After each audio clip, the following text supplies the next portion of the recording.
How is everybody's Tuesday so far? I'm just having a think about what I've been up to and what is happening. It is a beautiful day. I've already been for a nice walk. I have been with my Vibe this morning, which is a great way to start some personal development in the morning. So that has been amazing. So I'm feeling great, and I hope you are too. So I know that everybody is busy. That's why we do very quick 15-minute reading in the morning. Rich Dad Poor Dad in Chinese, not very helpful. So we are reading The Art of Thinking Clearly, The Secrets of Perfect Decision Making. We're up to chapter 54. After we corrected our skipping one chapter, we caught up. So we're up to chapter 54. Would you wear Hitler's sweater? So some of you may have been waiting for this for a long time because we mentioned it on Friday. And then we read a different one on Monday. But today we're up to Would You Wear Hitler's Sweater? The Contagion Bias. Here we go. Following the collapse of the Carolian Empire in the 9th century Europe, especially France, descended into anarchy. Counts, commanders, knights, and other local rulers were perpetually embroiled in battles. The ruthless warriors looted farms, raped women, trampled fields, kidnapped pastors, and sent convents alight. But the church and the unarmed farmers were powerless against the noble savage warmongering. In the 10th century, a French bishop had an idea. He asked the princes and knights to assemble in a field. Meanwhile, priests, bishops, and abbots gathered all the relics they could muster from the area and displayed them there. It was a striking sight: bones, blood-soaked rags, bricks, and tiles, anything that had ever come in contact with a saint. The bishop at the time, a person who commanded respect, then called upon the nobles in the presence of the relics to renounce unbridled violence and attacks against the unarmed. In order to add weight to his demand, he waved the bloody cloths and holy bones in front of them. The nobles must have had enormous reverence for such symbols. The bishop's unique appeal to their conscience spread throughout Europe, promoting the peace and trust of God. One should never underestimate fear of saints in the Middle Ages and of saints' relics, says American historian Philip Delida. As an enlightened person who lives now in modern times, you can only laugh at this silly superstition. But wait, what if I put it to you this way? Would you put on a freshly laundered sweater that Hitler had once worn? Probably not, right? So it seems that you haven't lost all respect for intangible forces either. Essentially, this sweater has nothing to do with Hitler anymore. There isn't a single molecule of Hitler's sweat on it. However, the prospect of putting it on still puts you off. And yet there are people who buy Hitler's paintings, which is interesting. It's more than just a matter of respect. Yes, we want to protect a correct image of our fellow humans and to ourselves, but the thought puts us off even when we are alone and when we convince ourselves that touching the sweater does not endorse Hitler in any way. I don't think I've ever even seen him in a sweater. Good question. This emotional reaction is difficult to override. Even those who consider themselves quite rational have a hard time completely banishing the belief in mysterious forces, me included, says the author. Mysterious powers of this kind can't simply be switched off. Paul Rosen and his research colleagues at the University of Pennsylvania asked test subjects to bring in photos of loved ones. These were pinned to the center of targets, and the subjects had to shoot darts at them. Riddling a picture with darts does no harm to the person in it, but nevertheless, the subject's hesitation was palpable.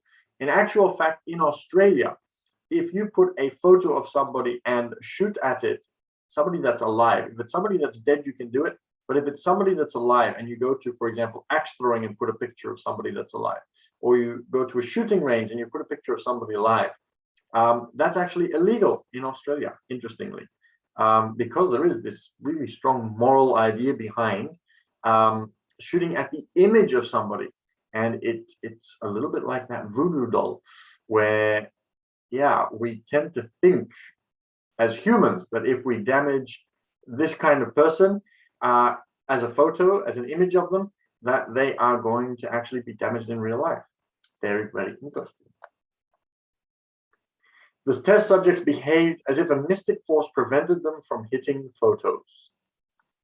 The contagion bias describes how we are incapable of ignoring the connection we feel to certain items, be they from long ago or only indirectly related.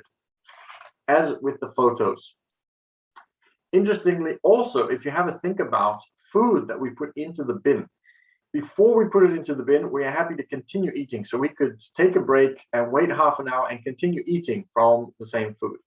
Once we've put it into the bin, even if it hasn't touched anything, it's just sitting on the top, and it's sitting on top of something else which is relatively harmless. Let's say back in the 1950s, when you still threw away paper into the bin, if it was lying on top of a piece of paper on your desk, fine. If you put it on top of a piece of paper in the garbage bin, now it is connected to the garbage bin, and we will refrain from touching that sandwich.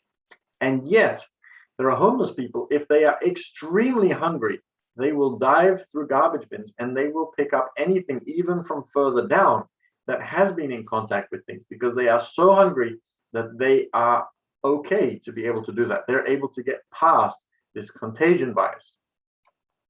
A friend of mine was a long-time war correspondent for the French public television channel France 2. Just as passengers on a Caribbean cruise take home souvenirs from each island, a straw hat or a painted coconut, my friend also collected mementos from her adventures. One of her last missions was to Baghdad in 2003.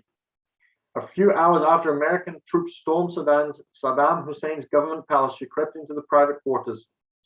In the dining room, she spotted 6 gold-plated wine glasses and promptly commandeered them. When I attended one of her dinner parties in Paris recently, the gilded goblets had pride of place on the dining table. Are these from Lafayette? One person asked. No, they are from Saddam Hussein, she said candidly. A horrified guest spat his wine back into the glass and began to stutter uncontrollably. I have to contribute. You realize how many molecules you've already shared with Saddam Hussein simply by breathing? I asked. About 1 billion per breath. His cough got even worse. That's actually true. There's a book called Innumeracy that I've spoken about a few times already. And it talks about the fact that every second of every day, there is a chance, there's a very, very high chance that we have breathed in, because when we speak, my sentence right now will disperse over the entire earth.